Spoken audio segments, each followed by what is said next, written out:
जालना जिल्ह्यातील जाफराबाद तालुक्यातील टेंभुर्णी राजूर रोडवरील गाडेगव्हाण फाट्याजवळ घडलेल्या अपघातात चारचाकी गाडी रोडच्या कडेला असलेल्या विहिरीत कोसळली। त्यात 5 जणांचा जागीच मृत्यू झाल्याची घटना शुक्रवारी सकाळी घडली। जालना येथील कलावती रुग्णालयात 5ही जणांना दाखल करण्यात आलं आहे।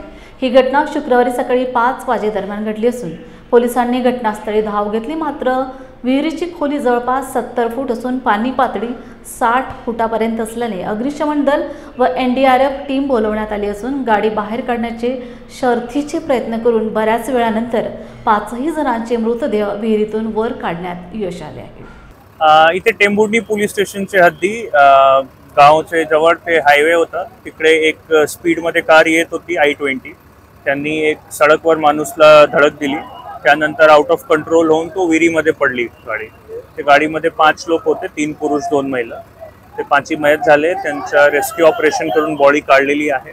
त्यामध्ये हे डायव्हर्स लोक उपस्थित होते, त्यांनी खूप मदत करून जे लोकलचे लोक आहेत ते सगळ्यांनी मिळून क्रेन JCBचा वापर करून 80 फूट खोलचा विहिरी होता, त्यातून पाणीतून होता भरलेला होता पाणी। तर काही 10-12 फूट पाणी काढून ते शक्य झालं रिकवर करणे। ते रिकवर करून आपण बॉडी PM साठी पाठवली आहे। आता व्हेकल काढण्याचा प्रयास सुरू आहे। नाव निष्पन्न झालेले आहे ते गेवराई गुंगी आणि कोपर्डा हे 2 गावाचे 5 लोक होते। तर नाव तुम्हाला आपण डिटेलमध्ये देऊ।